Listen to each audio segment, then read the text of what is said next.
Most people cry when their family throws them away. I cooked breakfast the next morning. For 25 years, I held that house together. Every meal, every holiday, every crisis nobody else wanted to touch. My mom called it helping. My dad, well, the man she married, called it nothing at all. Then he stood up at a dinner party and said the quiet part out loud, in front of 40 guests. He thought I'd sit down and take it. He was right about the sitting, wrong about the taking. Welcome back to Calm Drama Story. Settle in, grab something warm, and remember, the people in these stories had every chance to behave. They just chose wrong. Drop a comment and be sure to subscribe. You're going to love it here. The Sunday my life changed started like every other Sunday. With someone else's children eating food I cooked in a kitchen, no one thanked me for cleaning. My name is Thea Andrews, 35, single, living in the back room of a house that used to be my grandmother's, and now belonged to everyone but me. By 6 a.m. I had the cast iron skillet going, butter popping in the oil, the first batch of French toast already cooling on the rack. The television in the living room was blasting some cartoon at a volume that could strip wallpaper. Grant's 3 kids had been dropped at the front door just after 7. No knock, no text, just the sound of a car door and small feet on tile. Let me tell you something about families that run smoothly. Somewhere, someone is running themselves ragged so the rest can call it effortless. I kept a list in my head that morning. Diane needed her prescriptions picked up. Paige needed her white blazer dry cleaned by Tuesday. The water heater's pilot light was acting up again. The electric bill was due before Thursday, and nobody had mailed the check because nobody knew where the stamps were. I knew where the stamps were. Top drawer, left of the stove, behind the rubber bands. The kitchen window faced east. Every morning, the light came in like an apology, brief, golden, and gone before anyone else woke up to see it. I wore the same rubber gloves I'd been wearing for a year and a half. Yellow. 3 fingertips worn clean through. I kept meaning to replace them. I kept deciding it wasn't urgent. There were eggs to scramble, juice to pour, sticky hands to wipe, and arguments to referee between a 5-year-old and a 7-year-old over who got the blue plate. I didn't know it yet, but that brunch was the last one I'd ever make in that house. Richard Andrews was not a cruel man in the way movies show you. He was cruel in the way that a closed door is cruel. You don't notice it until you're the one standing outside. He'd married my mother when I was 10, 25 years ago. Moved into Grandma Lorraine's house with his pressed shirts and his opinions about how a lawn should look. Took the chair at the head of the dining table the first Thanksgiving and never gave it back. He owned a building supply store on Route 9. Business had been slipping for years, but Richard still spoke about himself as though he were the only load-bearing wall in the building. Everything flowed through him. Decisions, money, plans, especially plans. Here's how Richard referred to me when other people were present. Her. Not Thea, not my stepdaughter. Just, tell her to bring more napkins. Or, she can handle that.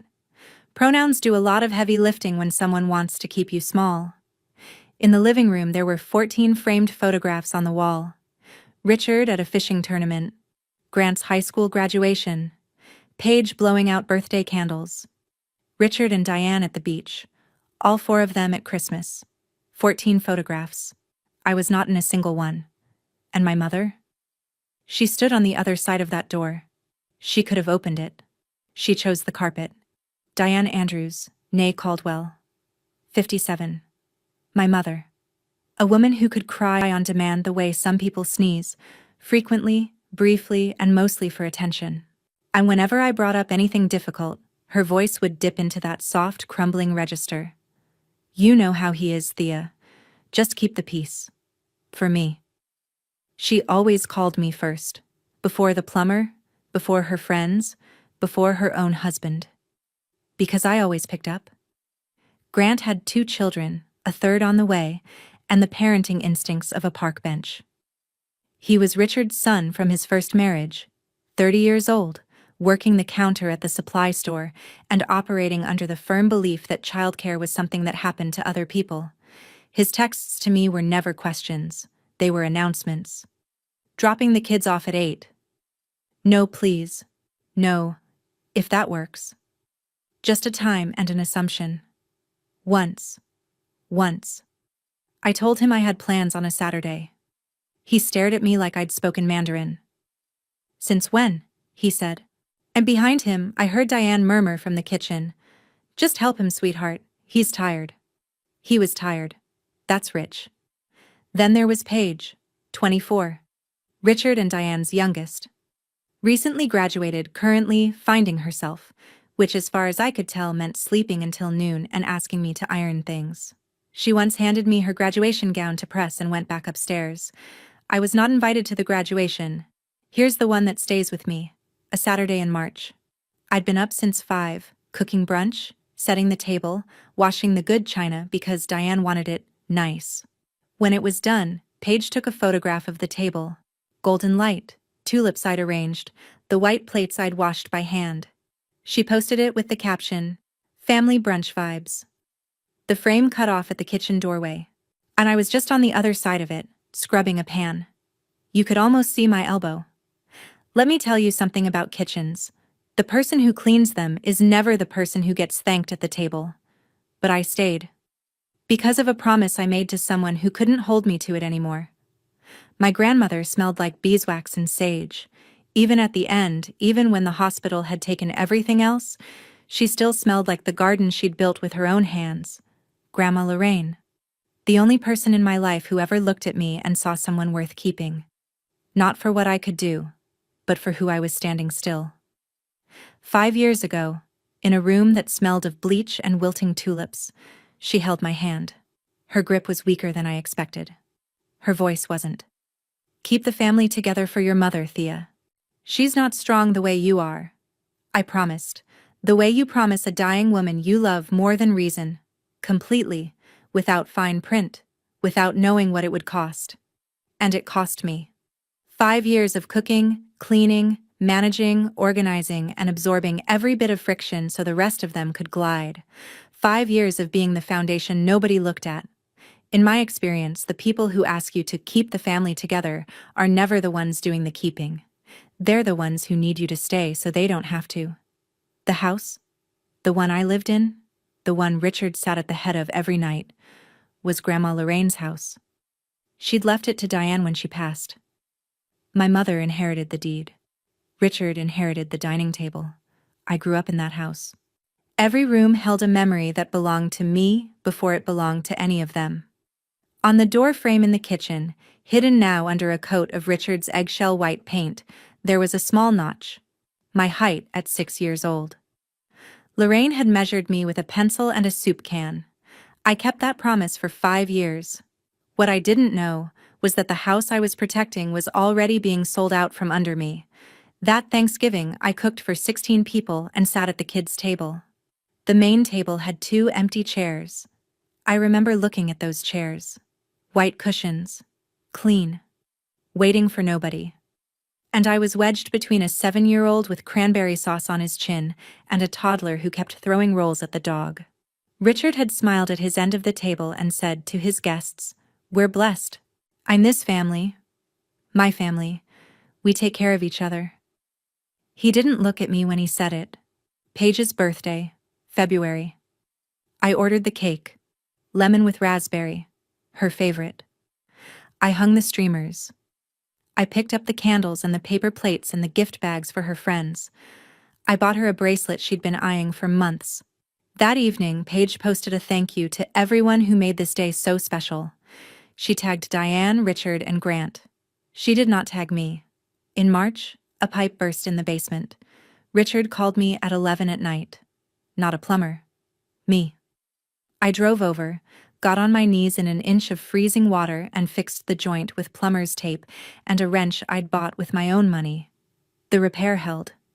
Richard never paid me back for the materials. He never mentioned it again. That was my life. A series of tasks nobody asked about, nobody acknowledged, and nobody questioned, because questioning it would mean admitting someone was doing all the work. I heard Richard on the phone that night, after the pipe, after everyone had gone to bed. His study door was cracked. Something about property value and next quarter. He was talking to someone in a voice he used for business, polished, careful, the voice of a man moving pieces on a board. I should have listened harder. My mother called on a Tuesday, the day she always called when she needed something. This time, her voice had honey in it. That should have been my first warning. "Thea, sweetheart. Richard wants to do something big for the anniversary. 25 years. He's thinking a dinner. Maybe 40 people. Somewhere nice. You'll help. Eat, won't you?" She said, "Won't you?" the way someone says, "Of course," as though the answer had been filled in before the question was asked. I said yes. I always said yes. For 2 weeks, I became the event planner nobody hired. I called the restaurant, negotiated the prix-fixe menu, arranged the seating chart for 40 guests, designed and printed the invitations on cardstock I bought at my own expense. I coordinated dietary restrictions. I reminded Diane about her dress appointment. I pressed Richard's good suit when he left it on the closet floor. Nobody asked if I wanted to give a toast. Nobody asked if I'd be sitting at the family table or off to the side. Nobody asked much of anything really, except whether the shrimp would be served chilled or warm. People think hope is a gentle thing, and they've never watched it sharpen itself into a knife that cuts you from the inside. The night before the dinner, I did something I hadn't done in 3 years. I bought myself a dress. Navy blue. Simple. On sale. But it fit like it wasn't. I stood in the bathroom mirror under that ugly fluorescent light and smoothed the fabric over my hips. I thought, maybe tonight would be different. I sprayed perfume, a small bottle from the drugstore, nothing fancy, but it smelled like gardenias, and a version of myself I'd almost forgotten. Maybe tonight would be different. It was. Just not the way I hoped. The restaurant looked beautiful. I should know. I chose every flower, every candle, every seat assignment. What I didn't choose was whether my name would be mentioned. I arrived an hour early, checked the table settings, moved a centerpiece 3 inches to the left, made sure the playlist I'd curated was loaded and running. Soft jazz, nothing too loud, nothing too sad. The kind of music that makes people feel like they're in a movie about a family that loves each other. Guests started arriving at 7. I stood near the entrance, greeting everyone, directing them to their seats, complimenting dresses and handshakes. One of Diane's friends squeezed my arm and said, "You're such a good girl, Thea." I smiled the way I'd been trained to smile, quick, warm, gone. At 7:30, Richard stood. He tapped his wine glass with a butter knife, the universal signal for everyone to stop being interesting and listen. "I want to thank everyone for being here tonight. 25 years with this incredible woman." He looked at Diane.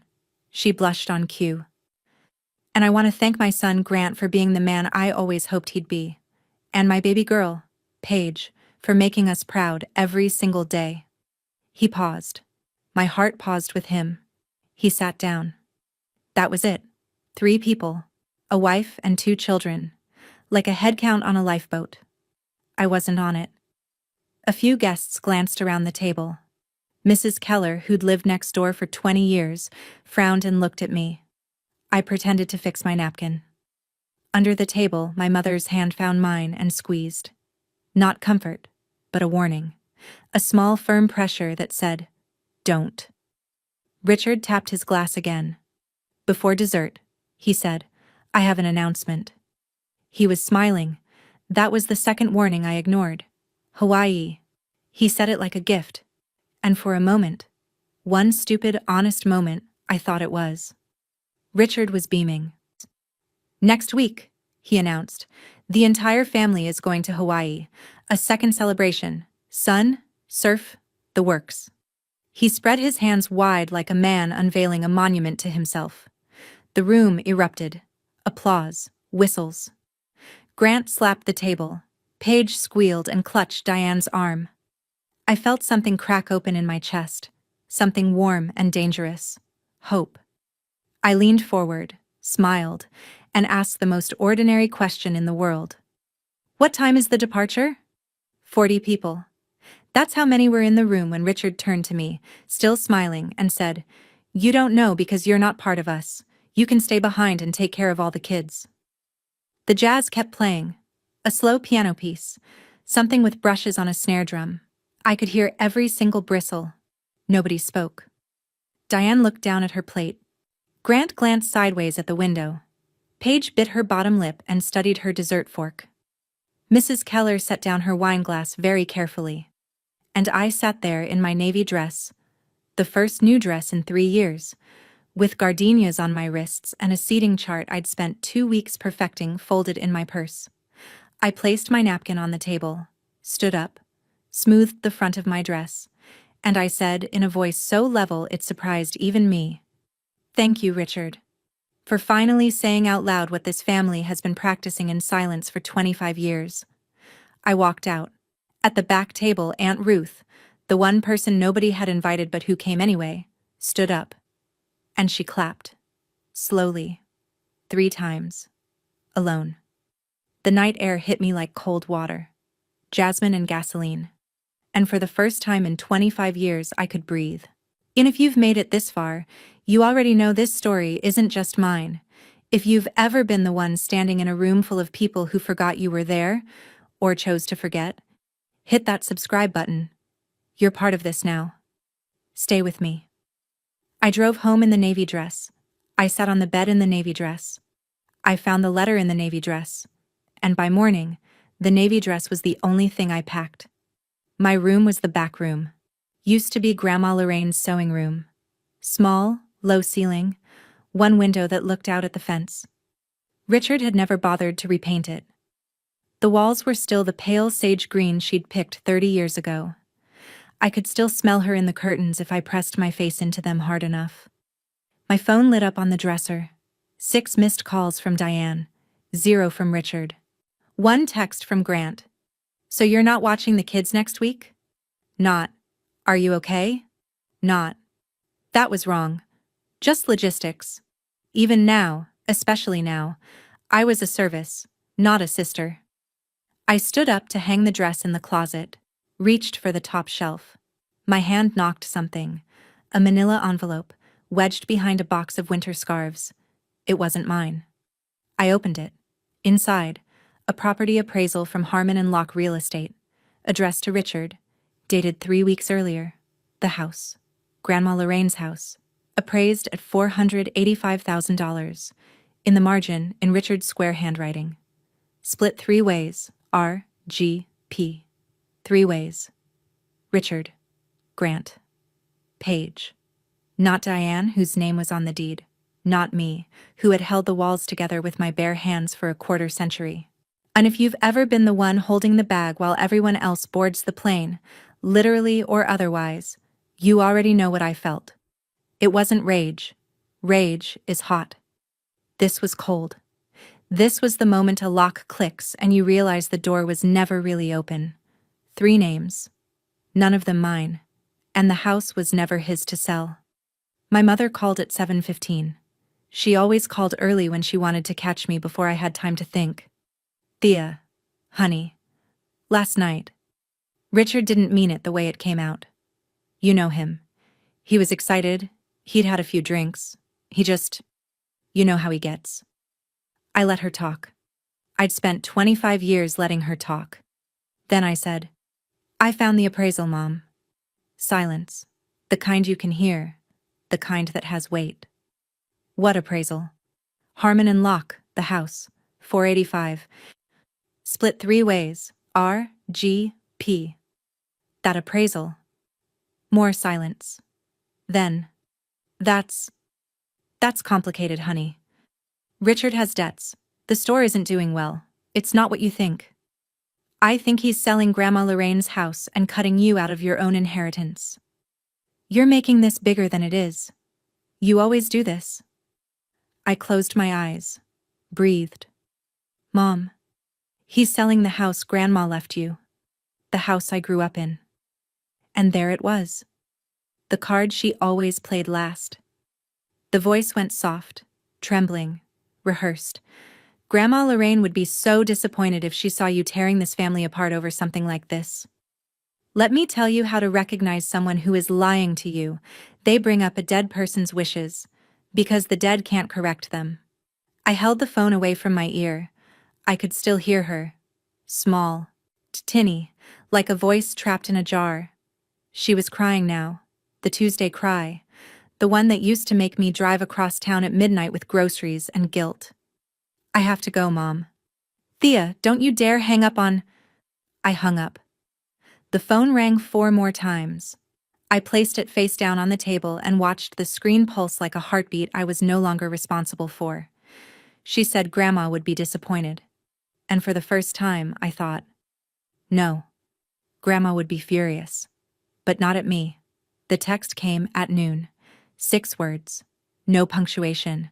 From the one person in my family who had been exiled for telling the truth. Your grandmother would want you to go. Aunt Ruth. My mother's younger sister. A nurse at a clinic 2 towns over. The woman who, 3 years ago, had looked Diane dead in the eye at Christmas dinner and said, "You're letting your daughter be a servant in her own grandmother's house." Diane didn't speak to her for 3 years after that. Told the rest of the family Ruth was jealous because she didn't have children of her own. Ruth had 2 cats, a mortgage she paid alone, and the only honest tongue in the Caldwell bloodline. I called her back. "I saw the appraisal," I said. "I know." Ruth's voice was steady. Calm the way nurses are calm, practiced, not cold. "Your sister Paige mentioned something about a real estate meeting when she was over for dinner last month. She didn't know what she was saying. I did. He's going to sell the house. He's going to try. It's your mother's name on the deed, Thea. He can't do it without her." I sat on the edge of the bed, the sage green walls pressed in. "I don't know where to go." Ruth paused. "There's a town. 4 hours south, on the coast. Your grandmother and I used to go there when we were girls. She always said if she could start over, she'd go where she could hear the ocean. She offered me $2,000. Not a gift. A loan," she said, though we both knew she'd never ask for it back. "You kept your promise, sweetheart," Ruth said. "The house is just walls. Your grandmother lived in you." A coastal town, 4 hours south. I'd never been there. But my grandmother had dreamed about it. That felt like enough. I packed the way people leave burning buildings. Only what mattered. Only what was mine. 1 suitcase. 3 pairs of jeans. 4 shirts. 1 sweater. A shoebox with photographs. Grandma Lorraine at her garden gate. Lorraine and me at the county fair when I was 9. Lorraine holding a pie she'd won a ribbon for. A Canon film camera she'd given me for my 18th birthday that I'd never used the way I wanted to. Her denim jacket.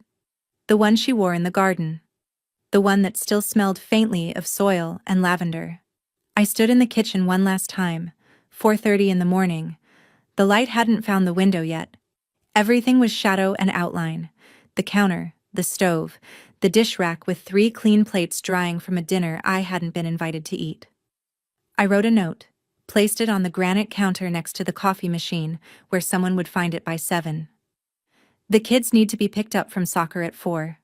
Grant's dentist appointment is Tuesday. The pilot light on the water heater needs checking. I won't be here to do any of it. T. No explanation, no accusation. Just the list. Because that was all I'd ever been to them. The person behind the list. I put the house key down. The one I'd carried for 25 years. Ring finger, right hand, always there. It made a small sound when it touched the granite. Like a period at the end of a very long sentence. I walked through the front door. The porch light was off. Richard never left it on for me.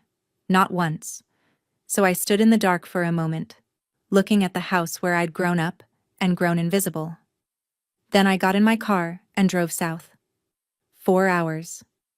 That's how far away freedom was.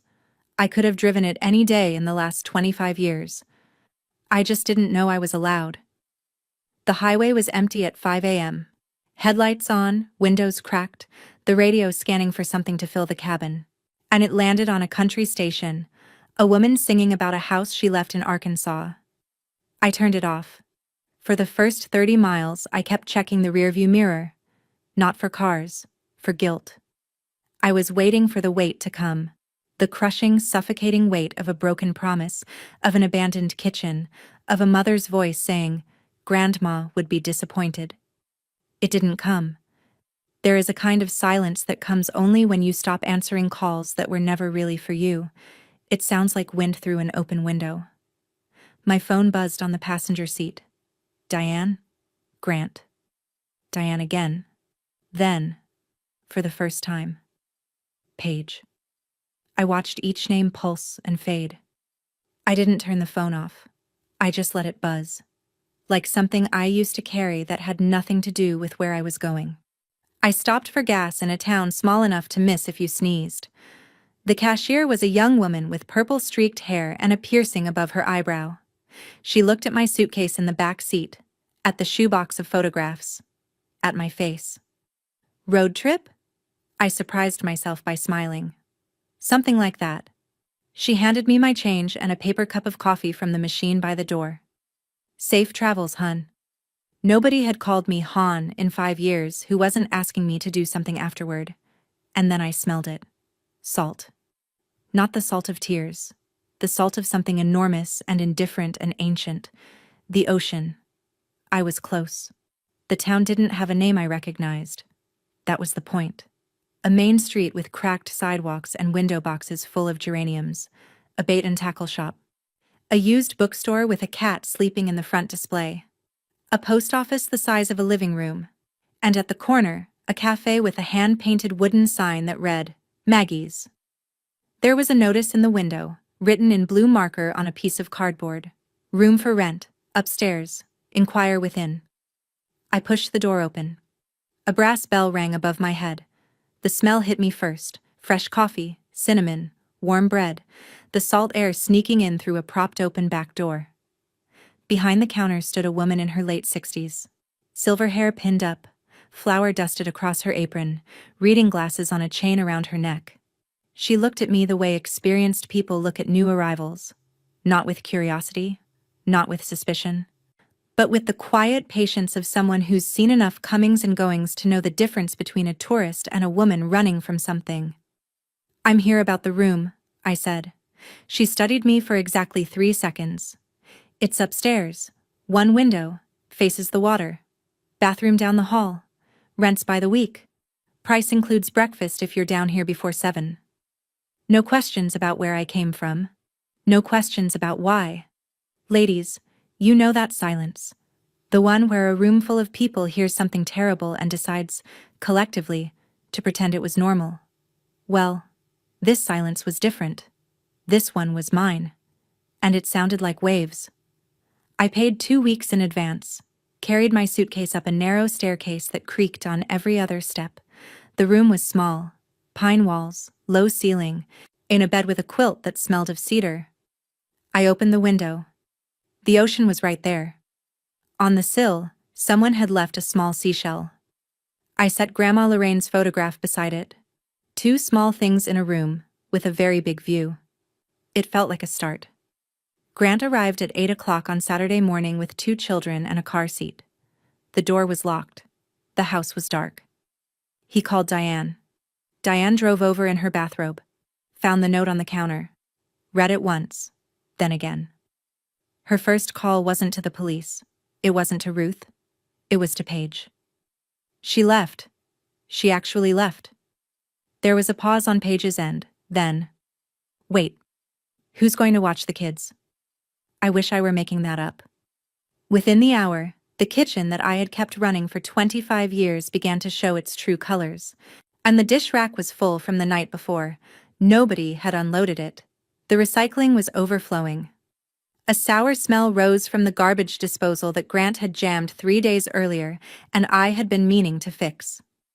Diane opened the fridge and found one of my meal prep containers from the week before, labeled in my handwriting, chicken casserole, feed 6, 375 degrees for 40 minutes. She held it for a long time. Then she closed the fridge and sat down at the kitchen table and did not move for an hour. Richard came home from the store at noon. Diane showed him the note. He read it the way he read utility bills.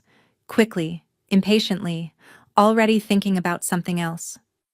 She'll be back. She always comes back. He called my phone. Straight to voicemail. My voice. Steady and professional. The way it always was. You've reached Thea. Leave a message. Diane told Mrs. Keller over the phone that evening. I don't know what got into her. We gave her everything. She just left. Everything. That was the word she used. Richard said, she'll be back. She always comes back. He was wrong. But he wouldn't know that for another 3 weeks. They went to Hawaii. All of them. Without me. And I have never been more grateful to be excluded from anything in my life. The trip began falling apart before they left the terminal. Nobody had arranged airport transportation. That had always been my job. Grant's checked bag was overweight, and nobody had weighed it in advance because nobody thought to. Paige forgot her sunscreen, her charger, and 2 of the 3 outfits she'd laid out, because there was nobody standing by the door saying, "Do you have everything?" Hawaii. And because nothing says family unity like excluding someone over coconut shrimp.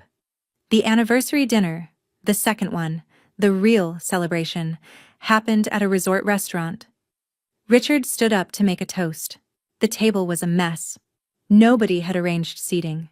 Grant's children were screaming because it was 2 hours past their bedtime and there was no one to settle them.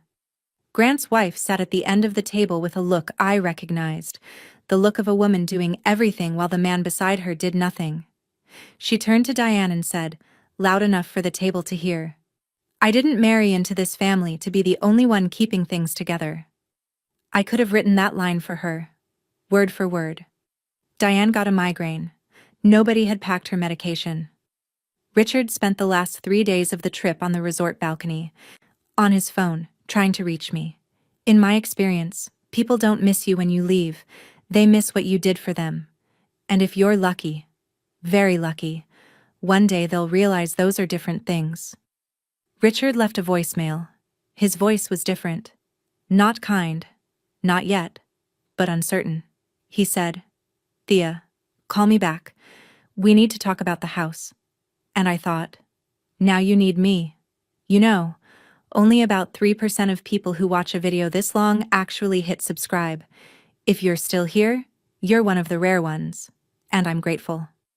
Drop a comment. Tell me, have you ever been the person who held everything together while nobody noticed? I want to hear your story. The first week, I didn't know what to do with mornings. For 25 years, my mornings had belonged to other people.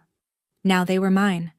And they stretched out wide and empty, like a beach at low tide. I came downstairs at 6 and found Maggie already behind the counter, flour on her forearms, radio playing something old and gentle. She looked at me standing in the doorway and said, either help or sit down. Both are fine. I helped. I wiped tables, stacked mugs, learned the espresso machine in an afternoon. In exchange, Maggie fed me breakfast. Eggs with herbs from the garden out back, toast with butter she made herself. We didn't talk much. She didn't ask where I came from. I didn't offer. After the morning rush, I walked down to the dock with Grandma Lorraine's Canon around my neck. The film was expired, 7 years past its date, but it still loaded. I shot the sunrise, the way the light broke across the water in orange slabs, and a pelican sitting on a pier post like a judge on a bench. A man walked past, tall, weathered hands, sawdust on his boots. He stopped, looked at what I was shooting, then looked at me. You've got a good eye, he said. You should take that seriously. His name was Sam Reeves, 40, boat builder. He said it plainly, the way someone states a fact and moves on. I found a job by Friday. A small marine supply warehouse on the edge of town needed a logistics manager. Jim, the owner, 55, ex-Navy, more tattoos than conversation, looked at my resume for 10 seconds. You organized a household of 11 people for 20 years? 25. You can handle a warehouse. I wrote my name on the mailbox that weekend. Just the initial and the last name, T. Andrews. It was the smallest thing. It meant everything. And it took exactly 22 days for the house to start looking the way it had always felt. Neglected. I heard about it from Ruth, who heard it from Mrs. Keller, who heard it from the mail carrier. The lawn hadn't been mowed. The porch light was out.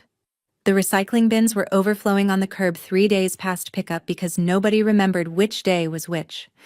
The kitchen sink backed up on a Wednesday. The dishwasher flooded 2 days later.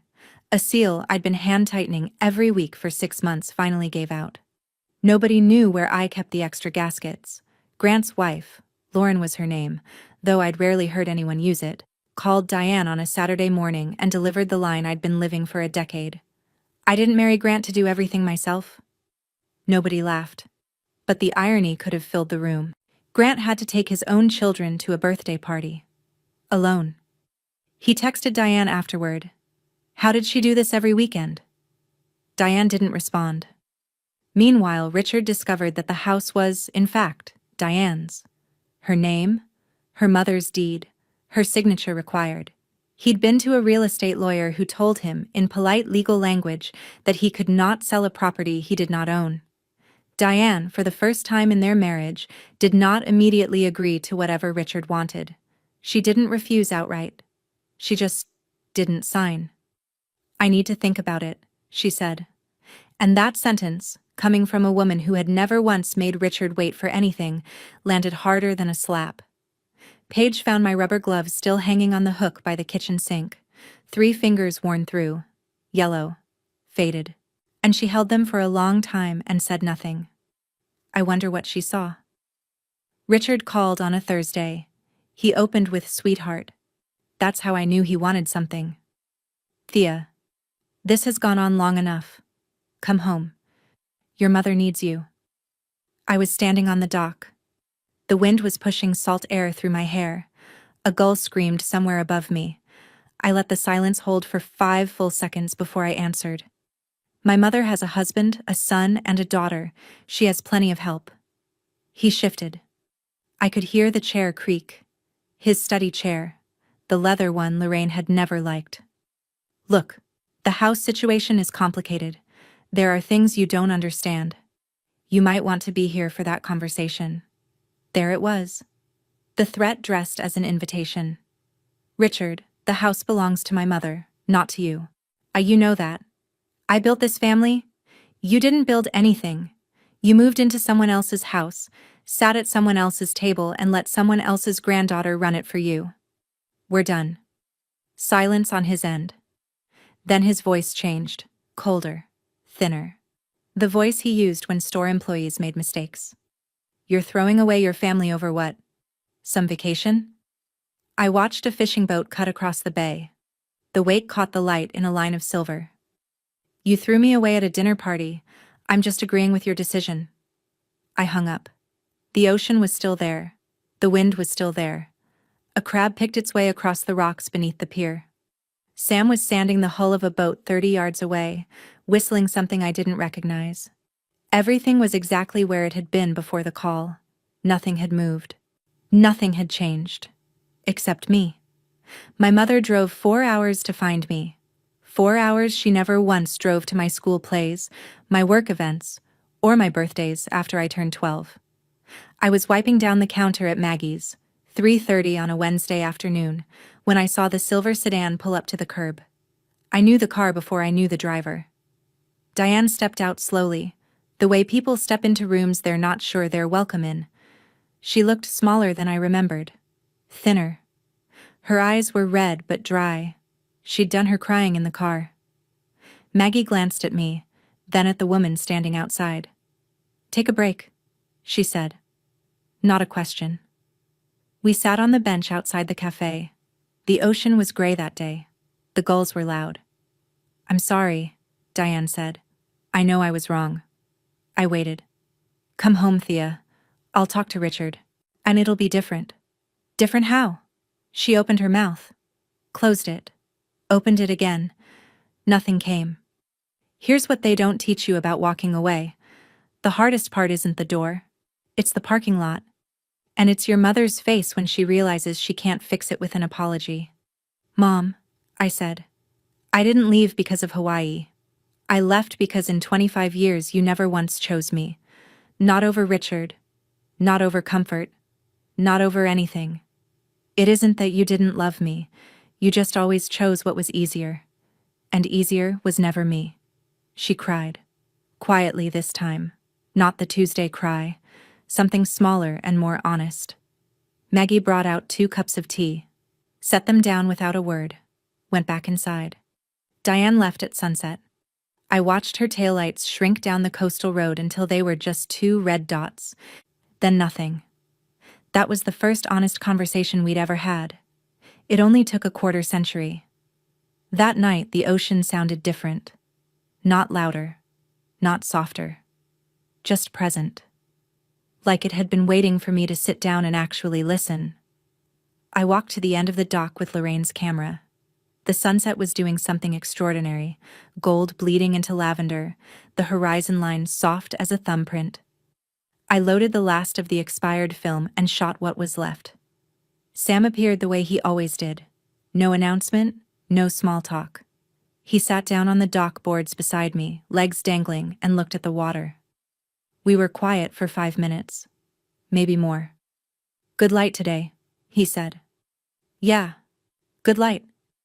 That was the entire conversation. It was also one of the best conversations I'd had in 25 years. And I realized something, sitting on that dock. I didn't need my family to accept my leaving. I didn't need Diane to validate it, or Richard to acknowledge it, or Grant to apologize for it. I just needed me to accept it. And I had. Somewhere between the gas station and the seashell on the windowsill, I had. I called Ruth that night. She picked up on the first ring, the way she always did. "I'm not going back," I said. "I know, baby. I know." The next morning, I took the exposed film to a small photo shop 3 blocks from Maggie's. A teenager behind the counter processed it while I waited. When the prints came back, I held the first one up to the light. The ocean at dawn. The light thin as foil. The water nearly white. Something about it felt like breathing for the first time. I brought it back to Maggie's. She looked at it for a long time, holding it at arm's length the way people hold things they want to see clearly. "That's a real photograph," she said. 4 words. Nobody in my family had ever said 4 words about anything I'd made. I hung it on the wall. The pipes burst on a Tuesday. Of course it was a Tuesday. Ruth called me with the news. A supply line in the basement had cracked. The one I'd patched with tape and willpower in March. This time, there was no one kneeling in the water at 11 p.m. with a wrench and no complaints. Richard called a plumber. Emergency rate? $3,200. The money he'd been saving toward whatever Richard was always saving toward. Himself mostly. But the pipes were only the beginning. The paint in the kitchen started peeling. It had been bubbling for months. Moisture behind the drywall that I'd been monitoring with a dehumidifier I bought with my own money. Without the dehumidifier running, the wall surrendered. Sheets of eggshell white paint curled back from the plaster like dead leaves. And underneath, the old paint. Pale mint green. Grandma Lorraine's color. The color she'd chosen 40 years ago when the kitchen was hers and the house was a home instead of a battleground. And there, on the doorframe, where Richard's white paint had covered it for a decade. The notch. A small pencil line. My height at 6 years old. TA, in Lorraine's careful handwriting. She'd measured me with a pencil and a soup can on a Sunday morning while muffins cooled on the counter. Ruth said Diane stood in front of that notch for a very long time. Grant refused to help pay for the plumbing. "That's Dad's house," he said. Richard snapped back. "It's your mother's house. On paper, it always has been." First time those words had been spoken out loud at that kitchen table. The house wasn't falling apart. It was just finally showing what it had been all along, held together by one person who was tired of holding. No one in my family ever asked me what I loved. They only asked me what I could do for them. So I never learned the difference. 2 months in the coastal town. I had a routine now. The kind of routine that belonged to me instead of belonging to somebody else's schedule. Up at 5:30, down to Maggie's to open the shop. Coffee, eggs, the brass bell above the door. Then the dock with Lorraine's camera before my shift at the warehouse. I shot everything. The fishing boats in the fog. The way barnacles climbed pier posts in spirals.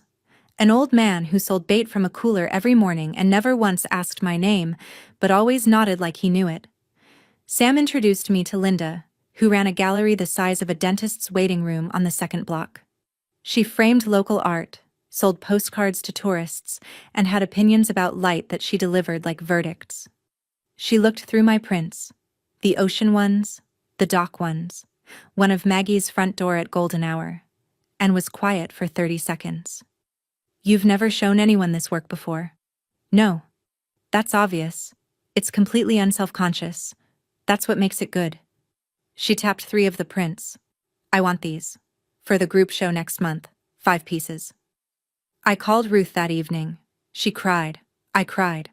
And it was the first time I'd cried from something that wasn't grief or exhaustion. Maggie offered me a wall in the cafe, the one behind the register, next to the chalkboard menu. Free advertising for both of us, she said, hanging the first print with a picture nail she pulled from her apron pocket. 5 photographs. On a gallery wall. With my name underneath. Not T. Andrews, kitchen manager. Just Thea Andrews. Just me. Richard walked into the lawyer's office expecting a signature. He walked out with a problem. Ruth kept me informed. Not out of gossip, but out of loyalty. The kind of loyalty that doesn't ask for credit and doesn't keep score. Here's what happened. Richard had contacted a real estate agent, scheduled a listing appointment, talked numbers, staging, open house dates, had it all mapped out in his head. The house. Won the sale, the clean 3-way split with himself, Grant, and Paige. Then the attorney asked whose name was on the deed. Diane's. Just Diane's. Lorraine Caldwell had left the house to her older daughter upon death. No trust, no conditions.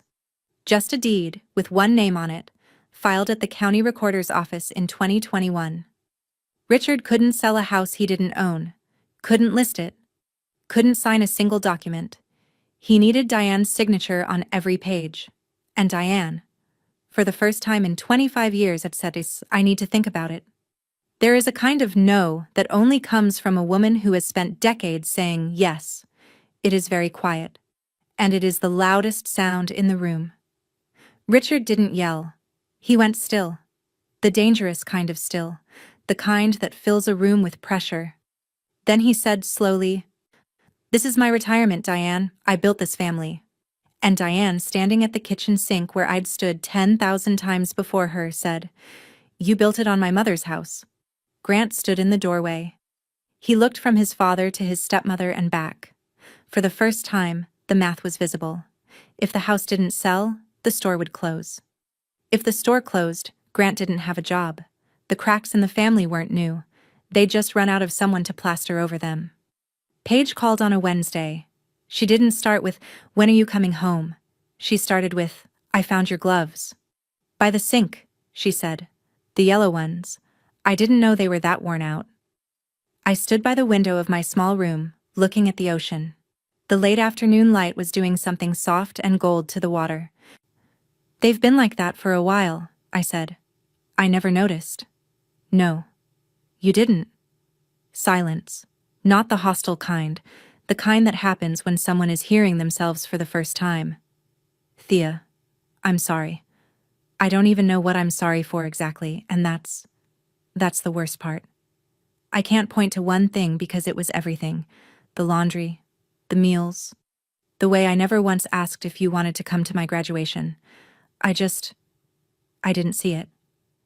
"You never had to," I said. That was the problem. More silence. The ocean filled it.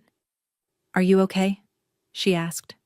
It was the first time anyone in my family had asked me that question since the night of the anniversary dinner. Paige was the first. Not Diane, not Richard, not Grant, the youngest. The one I'd expected the least from. "I'm okay," I said. And I meant it. "I'm glad." She paused. I should have said that sooner. A lot sooner. She didn't ask me to come back. She didn't make promises. She just said goodbye and hung up. And I stood at the window for another 10 minutes watching the light change. Maybe Paige would grow up. Maybe she wouldn't. but for the first time, I understood. That wasn't my job anymore. The gallery was small, 20 feet by 15. The ceilings were low, and for the first time in my life, I stood in a room where people looked at something I'd done, not something I'd done for them, and said it mattered. Linda had hung my 5 prints along the east wall, each one mounted on matte whiteboard. The ocean at dawn, the dock at golden hour, a pelican mid-dive, Maggie's front door with the morning light behind it, and the last one, the pier at dusk. In a single boat resting in the shallows, the water so still it held 2 skies. About 30 people came, regulars from Maggie's, a few tourists, Jim from the warehouse with his wife, Sam in a clean shirt. The first time I'd seen him without sawdust on his boots. A woman I didn't know stood in front of the dawn print for 3 full minutes. She turned to me with wet eyes and said, "This feels like breathing for the first time." I almost lost it right there. Sam bought the pier print. "For the workshop," he said, "so I don't forget what the ocean looks like from this side." Maggie stood in the corner drinking tea from a mug that said, "World's okayest grandma." She didn't say anything. She didn't need to. Some of you are nodding right now. You know the call, the one that comes 3 weeks after they told you that you didn't matter. But this wasn't a call. This was a room full of people looking at something I made and saying it was good. That is a different kind of phone ringing. Then Ruth walked in. 4 hours of driving. She was holding a small velvet box. "Pearl earrings," she said. "Your grandmother's. She wanted you to have them. Your mother never would have given them." I put them on. They were warm, the way old things sometimes are. They came on a Saturday. Father and son, looking for the daughter they'd discarded. Funny how that works. I was behind the counter at Maggie's when the bell rang. Richard stepped in first, pressed shirt, cologne, jaw set the way it always was when he wanted to appear reasonable. Grant followed, hands in his pockets, looking around the cafe like a man who'd just realized he was standing in someone else's territory. Maggie didn't look up from the register, but she didn't leave, either. She stayed exactly where she was, polishing a glass, steady, unhurried, and her presence filled the room the way a locked door fills a doorway. "Thea." Richard pulled out a chair. "Let's talk about this like adults. Your mother won't sign without your blessing. The house needs to be sold. The house is Mom's, not mine to bless or block. You could talk to her. She listens to you." I let that sentence sit in the air between us. 25 years of never wanting my voice in any room, and now he needed it in the one room that mattered. "You told 40 people I wasn't part of the family," I said. "You don't get to ask me to hold it together anymore." Richard stared at me. Not with anger, with something closer to confusion. The expression of a man whose tools have stopped working and he can't figure out why. Grant, from behind his father, said quietly, "I should have said something. At the dinner. I should have stood up." I looked at him. "Yes. You should have. People think power is about being the loudest person in the room. They've never met a woman who simply stopped holding the ceiling up. They left without what they came for." Richard walked to the car without looking back. Grant paused at the door, glanced at my photograph hanging on the wall behind the register, said nothing. But he looked at it a long time. My mother called me for the last time on a Friday evening. For the first time in my life, she didn't start with a favor. "I'm not selling the house." I sat on the edge of my bed, through the open window, and the ocean was pewter under a cloudy sky. A boat horn sounded somewhere out past the breakwater. "It's Mom's house," she said. Her voice was different. Not trembling. Not honeyed. Just flat. Decided. I told Richard this morning. I waited. I had learned to wait. "I know this doesn't make up for anything. I know that. I just wanted you to hear it from me." "Thank you, Mom. I know you're not coming back." "No." A silence. The kind that holds 25 years of things unsaid and knows it can't say them all in one phone call. "Thea? Yeah? I heard you. That day, on the bench. I heard what you said. About choosing. About easier." She paused. You were right. I always picked easier. And I'm going to have to live with that. I know, Mom. Okay. Another pause. That's all I wanted to say. Okay. The line went quiet. Not dead, just resting. Two women on either end of 4 hours of highway, holding a phone and holding their breath and holding what was left of something that used to be simple. Goodbye, Thea. Goodbye, Mom. She said, I heard you. 2 words I'd waited 25 years to hear. They arrived late. They arrived incomplete. But they arrived. Richard, when he found out, didn't shout. He walked out of the house and drove to his store and sat in the back office with the lights off. Ruth told me later that he moved into an apartment by the end of the month. That was his story now. Not mine. 6 months. That's how long it took for the mornings to stop feeling borrowed and start feeling like mine. I lived above Maggie's. Worked the warehouse by day. Shot film in the early mornings and the late afternoons. And when the light did things to the water that no one had asked it to. Sold a few prints to tourists. Not enough to retire on. Enough to buy better film. Ruth came down once a month. We'd sit on the bench by the pier with paper cups of tea and talk about Lorraine, her garden, her pies, the way she said good grief when something delighted her, which was often. I didn't speak to Richard. That door was closed and I didn't have the key and I didn't want one. With Diane, sometimes. Short texts.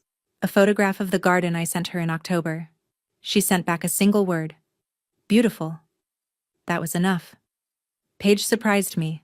She started texting, not to ask for things, but just to share. A picture of a sunset from the back porch. A recipe she'd tried. A question. Is it hard to learn film photography? I answered. She asked another. It wasn't reconciliation. It was a conversation. Maybe the first real one we'd had. Grant. Silence. I didn't push it. Some distances take longer to close than others. Some never do. One morning, Maggie set a brass key on the counter next to my coffee. I'm 68, she said. I need someone to open up mornings. It's a job. Not a favor. I'm paying you. I took it. It was the first key I'd held since the one I left on the granite counter back home. The one that had felt like a period at the end of a sentence. This one felt like a beginning. The letter was 5 years late, but it arrived exactly on time. Ruth brought it on her November visit.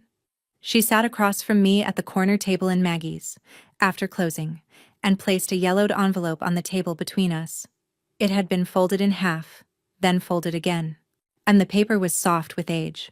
I found it, Ruth said, in a shoebox under Diane's bed. I was helping her rearrange the bedroom. Richard's things are gone now. She wanted the space back.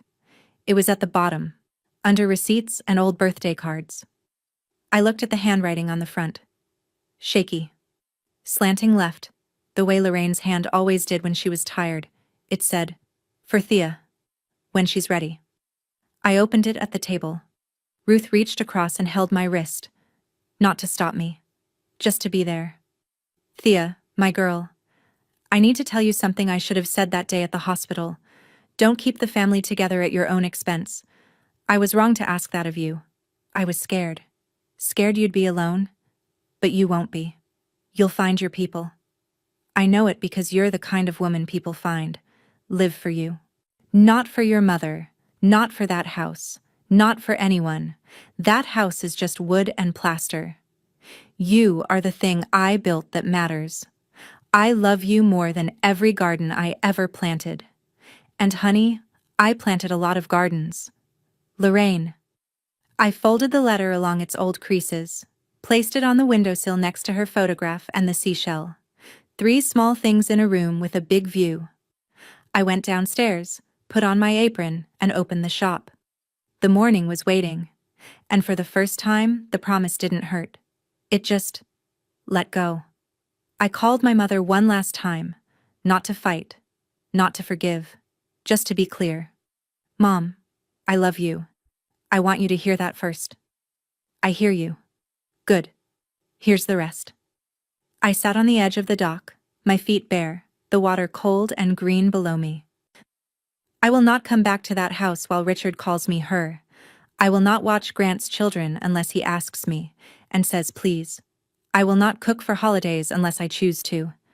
And if I choose to, it will be because I want to, not because no one else will. I expected tears. I expected the soft crumble. I expected, "You're being unreasonable," or, "After everything we've done," or the old favorite, "Grandma Lorraine would be heartbroken." Diane said, "Okay." One word. No argument, no deflection, no performance, just acceptance. Clumsy, imperfect, 5 months late acceptance. "Okay," I said, "if you take one thing from this story, let it be this. You are allowed to leave a room that was never built for you, and you are allowed to build your own." That afternoon, I hung a new print on the wall of my room. On the bay at sunset, amber light, a single boat, the water so calm it held the sky like a mirror. I put on Lorraine's pearl earrings, opened the window. The ocean was still there, the way it always was. Indifferent, enormous, and completely unconcerned with who I used to be. The ocean doesn't care who you used to be. That's why I stayed. They didn't lose me at the anniversary dinner. They lost me every Tuesday I scrubbed their floors and no one said my name. I just didn't know it until someone finally said it out loud. I don't know if Richard will ever understand.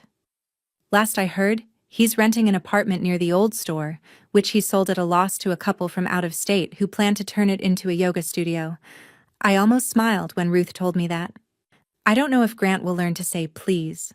His wife left him for 3 weeks in August before coming back. With conditions. He's figuring it out, slowly, the way people do when the safety net disappears and the ground turns out to be closer than they thought. I don't know if Diane and I will ever sit at the same table again, but she kept the house. She peeled back the rest of Richard's white paint in the kitchen and let the mint green show through. She found 3 more of Lorraine's notches on the doorframe. Heights I didn't even remember being. She sent me a photograph of them. No caption. Just the marks. I saved it. Paige visited last month. Drove down by herself. Stayed 2 nights in the room above Maggie's.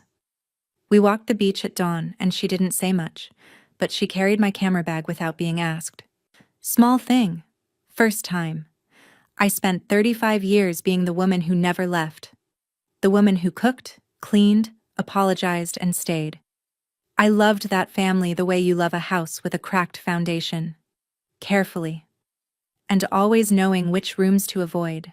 Some people leave burning buildings. I left a house that was never on fire. It was just cold. And I found somewhere warm. Thank you for sitting with me through this one. If this story found you at the right time, leave a comment. I read every single one. Share it with someone who needs to hear it. And come back tomorrow. I'll leave the porch light on.